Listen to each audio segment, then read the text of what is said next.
नमस्कार दोस्तों। C U E T P G 2025 24 की तो ऑलमोस्ट कम एडमिशन जो है वो कंप्लीट है। क्लासेस शुरू हो चुकी हैं। नए नए बच्चों के साथ इंटरेक्ट करने में बहुत मज़ा आ रहा है। बहुत सारे स्टूडेंट्स मुझसे मिले भी हैं, सब्सक्राइबर्स मिले भी हैं। लेकिन अब बारी आ चुकी है 2025 की। जो भी स्टूडेंट 2025 के लिए टारगेट कर रहा है उसको एक हल्का सा ओवरव्यू देने की कोशिश करता हूँ कि एक्चुअली में प्रोसेस होता क्या। देखिए, अगर आप 3 ईयर एलएलबी करना चाहते हैं, मैं 5 ईयर एलएलबी की बात नहीं कर रहा। 5 ईयर एलएलबी 12th के बाद होती है। लेकिन अगर आप फ्रेशली ग्रेजुएट हैं या फिर आपने पहले ग्रेजुएशन की है या फिर अगर आप फाइनल ईयर में हैं अभी इस टाइम पे, तो आप सी यू टी पी जी 2025 के लिए अपेयर हो सकते हैं। जो भी पर्सन 3 ईयर एलएलबी करना चाहता है उसके लिए ये एग्ज़ाम है। अब 3 ईयर एलएलबी में कॉलेजेस बहुत सारे हैं, लेकिन जो बच्चा सेंटर की यूनिवर्सिटी में जाना चाहता है, स्पेशली डी या फिर BHU जैसी यूनिवर्सिटीज़ में 3 ईयर एलएलबी करना चाहता है, उसके लिए ये एग्ज़ाम है C U T P G 2025। C U T का बेसिकली मतलब होता है कि सेंटर की यूनिवर्सिटीज़ का एक ही एंट्रेंस है। जितनी भी सेंटर की यूनिवर्सिटीज़ हैं, देखिए सिर्फ DU BHU नहीं आते, और भी बहुत सारे यूनिवर्सिटीज़ हैं और भी बहुत सारे कॉलेजेस हैं। लेकिन ज़्यादातर जो स्टूडेंट्स कोशिश करते हैं वो या तो DU में एडमिशन लेने की कोशिश करते हैं या फिर BHU की। इसीलिए मैं बार बार DU BHU ही बोलता हूँ, क्योंकि वही सबसे ज़्यादा हाइप्ड है या फिर वही सबसे ज़्यादा डिमांडिंग कॉलेजेस हैं। तो DU BHU में अगर आप 3 ईयर एलएलबी करना चाहते हैं, CUET PG is the exam जो आपको देना होगा। और उसमें बहुत सारे क्राइटेरियाज होते हैं। एग्जाम्पल के तौर पे, जैसे हम सिलेबस अभी डिस्कस करेंगे, तो उसमें हम डिस्कस करेंगे कि क्या मेजर मेजर पोर्शंस हमें CUET में पढ़ने पड़ेंगे या फिर क्या नहीं। CUET PG एक बहुत ही मैं न्यू एग्ज़ाम कंसीडर करूँगा। बहुत ज़्यादा टाइम ऐसे हुआ नहीं है, क्योंकि पहले क्या होता था कि DU अपना खुद का एग्ज़ाम कंडक्ट करवाता था, DU LLB। BHU अपना खुद का करवाता था, जिसमें लॉ होती थी, जिसमें और बहुत सारी चीज़ें होती थी। मतलब वो काफ़ी एक अच्छा एग्ज़ाम होता था, काफ़ी हाई लेवल एग्ज़ाम होता था। लेकिन CUET PG का जो ट्रेंड है वो बिल्कुल ही बदल चुका है। इंक्लिनेशन बिल्कुल ही बदल चुकी है। अगर हम CUET एनालिसिस भी करें CUET PG एग्ज़ाम का, तो बिल्कुल ही ट्रेंड बदल चुका है। इसीलिए दोस्तों, हमें क्या है, हमें किस किन चीज़ों पर फोकस करना है, वो इस वीडियो में मैं आपको बताने की कोशिश करूँगा। देखिए, बहुत सारे स्टूडेंट्स ऐसे हैं जो खुद सेल्फ स्टडी करेंगे, दैट्स कम्प्लीटली फाइन, आप कर भी सकते हैं। लेकिन कुछ स्टूडेंट्स ऐसे हैं जो अभी कोचिंग के लिए देख रहे हैं। हमारा खुद का बैच CUET का जो है वो चल रहा है। अगर आप CUET में एनरोल होना चाहते हैं बैच में, तो आप हो सकते हैं। ऐप लर्निंग एड्स पर आप एनरोल हो सकते हैं। नीचे आपको डिस्क्रिप्शन बॉक्स में लिंक मिल जाएगा। बहुत सारे स्टूडेंट्स पहले से ही एनरोल्ड हैं और हमारी जो क्लासेस हैं वो चल रही हैं। कॉन्स्टिट्यूशन ऑलमोस्ट कंप्लीट हो चुका है, क्लासेस लाइव चलती हैं। जो लाइव क्लास बच्चा नहीं देख सकता उसके लिए साथ ही में विद इन 15 to 20 मिनट्स वो लाइव क्लास रिकॉर्डेड आपको मिल जाती है। एन नंबर ऑफ टाइम्स देखिए, 1000 बार देखिए, 3000 बार देखिए, कोई दिक्कत नहीं, कोई उसमें लिमिटेशन नहीं है। आज बल्कि डेमो क्लास है रीजनिंग की, नया सब्जेक्ट जो है वो शुरू होने वाला है। तो आज आप वो भी अटेंड कर सकते हैं, बिल्कुल फ्री ऑफ कॉस्ट है। उसमें कुछ पैसा नहीं है, कोई कुछ नहीं लेने वाला। बिल्कुल फ्री ऑफ कॉस्ट आप वो डेमो क्लास भी अटेंड कर सकते हैं।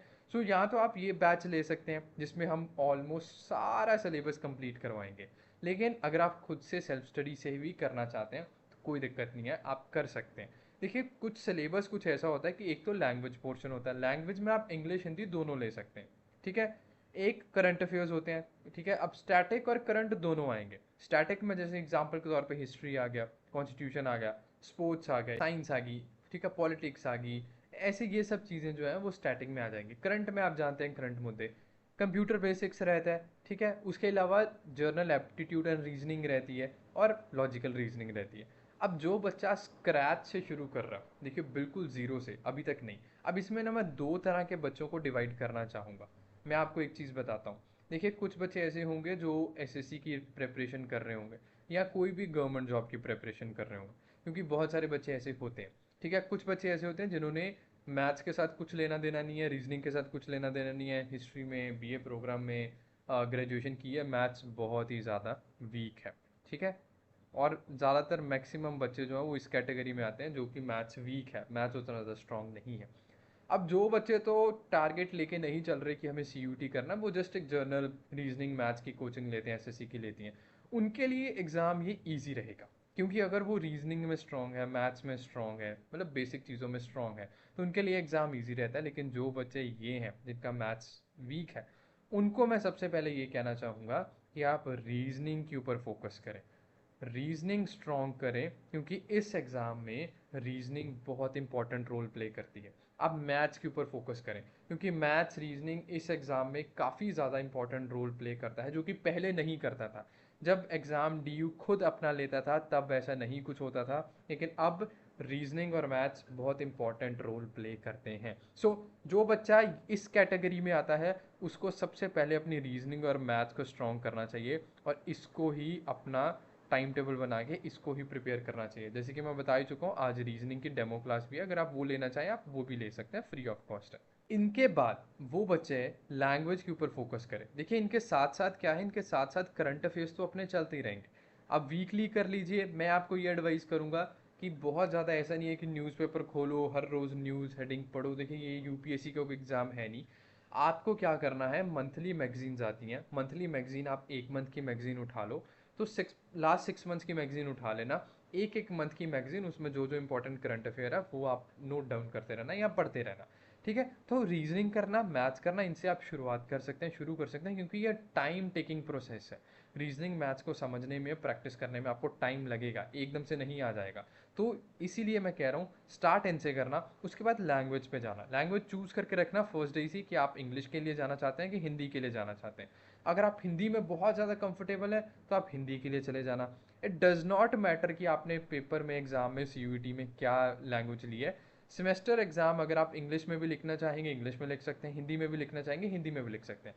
इट डज़ नॉट मैटर कि आपने पेपर में, एग्जाम में क्या लिखा है, सीयूईटी में हिंदी ली है कि इंग्लिश लिया है। ये जस्ट एन एंट्रेंस है, तो एंट्रेंस में आप जो भी लैंग्वेज लेके आगे बढ़ेंगे, क्वालिफाई करेंगे, डज नॉट मैटर। आगे का प्रोसेस उससे कुछ लिंक नहीं है।